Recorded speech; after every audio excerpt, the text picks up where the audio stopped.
You know that feeling when you check your bank account before buying a $12 sandwich and you have like $8,000 in there, but you still feel broke? Like you technically have money, but you don't feel wealthy. You don't feel secure. You're just kind of existing financially. Or maybe you're making $85,000 a year now, which is objectively good money, but somehow you feel exactly as stressed as when you were making $45,000. Most people think wealth is just about hitting a certain income or having a certain amount in the bank, and that's why they never actually feel wealthy. My name is Alex, and I spend way too much time thinking about why people who are financially successful still feel broke. If you're earning decent money but still can't shake that anxiety, make sure to hit the subscribe button and give this video a thumbs up. Because today, I'm going to break down the 3 actual milestones that make you feel truly wealthy, and they're probably not what you think. This isn't about hitting a certain net worth or salary. This is about crossing specific psychological and mathematical thresholds. I've studied this stuff obsessively. I've looked at the research, the math, and watched thousands of people go through these transitions. There are 3 moments where your money anxiety just evaporates, where you go from feeling broke to feeling genuinely secure. All right, let's start with the first milestone, and this is the one that probably seems the most obvious but is way more specific than you think. Most people will tell you, oh, the first milestone is when you can pay your bills, but that's not it. Lots of people can technically pay their bills and still feel absolutely stressed about money. I'm talking about something different. The first real milestone is what I call the bills don't matter threshold, and here is the exact definition. All right, so we have 2 choices here. It's a perfect 50-50 split, exactly equal. Let me show you what this looks like with actual numbers. Say your take-home pay is $4,000 a month. Your rent is $1,400, utilities are $150, groceries are $400, car payment is $450, and debt is $200. That's $2,750 in truly essential expenses. Divided by 1,000 is about 69%. You can pay your bills, sure, but you don't have the bills don't matter threshold. When your essentials are above 50% of your income, every single unexpected expense becomes a crisis. Your car needs new brakes? That's a problem. You get sick and miss 3 days of work? That's a serious problem. But when you cross that 50% threshold, something shifts psychologically. Let's say you get a raise and now you're taking home $5,500 a month, but your expenses are still $2,750. Now you're at 50%. You've got $2,750 left over after essentials. That's when bills genuinely stop mattering. There's research showing households spending more than 50% on essentials are 6 times more likely to report financial anxiety. Now, you might be thinking, okay, Alex, but what about that 1 month of savings you mentioned? The ratio alone isn't enough. You also need what I call a buffer. Without it, losing your job puts you in crisis mode immediately. But when you have 1 month of essential expenses saved sitting in an account, you stop living paycheck to paycheck mentally. You might still be using most of your paycheck each month, but you know if it's late, you have 30 days to figure it out.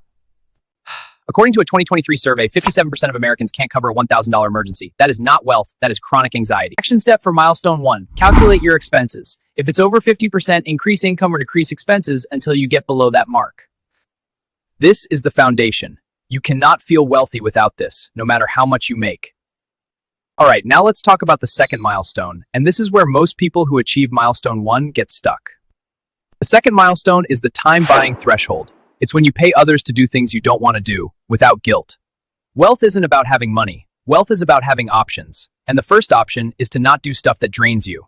You get home at 6:30 p.m. You're exhausted. You've got laundry, a messy apartment, and you need to cook. In milestone 1, you're thinking, I should clean. I should cook. I can't afford to pay someone. And you're right. But at milestone 2, you order healthy takeout for $25 without guilt, or you hire a cleaner twice a month. The key, you do this without that voice in your head saying, you're wasting money, you should just do it yourself. You've hit this threshold when you can spend 5 to 10% of your income on convenience without impacting your goals. So if you're taking home $5,500 a month, that's $275 to $550 a month on stuff like meal delivery or a cleaning service. Now, you might be thinking, Alex, that seems privileged. Not everyone can afford that.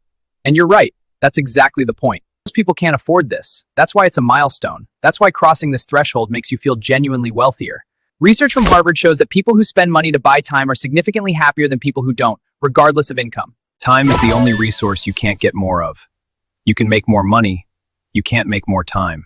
When you're constantly spending your free time on stuff you hate, scrubbing toilets or sitting in traffic, you feel broke, even if you're not.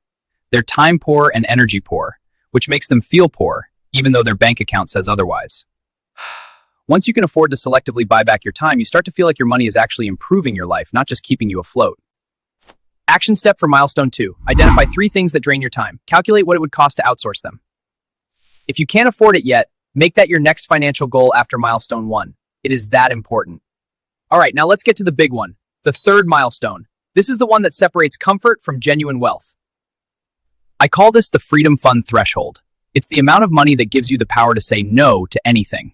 Definition: you've reached this when you have enough liquid savings to cover 12 months of your current lifestyle expenses. Not your bare-bones survival expenses, your current lifestyle, the life you're actually living right now. If you spend $4,500 a month, your Freedom Fund is $54,000 in liquid, accessible savings, separate from retirement. Now, why 12 months? Because 12 months is the magic number where you have genuine options. I quit! You can quit a job you hate without another one lined up and have a full year to find something better. Wealth isn't about buying stuff. Wealth is about not having to do stuff. The wealthiest feeling in the world is being in a meeting with a boss who's treating you poorly and thinking, I don't have to take this. You probably won't leave. But the fact that you could, that changes everything. Your posture, your stress, your boundaries. There's actually research on this. Workers with at least 6 months of savings were significantly more likely to negotiate higher salaries. And that was just at 6 months. At 12 months, that effect is even stronger. You stop making decisions based on fear. Look, I need to be real with you for a second. Most people will never hit this milestone.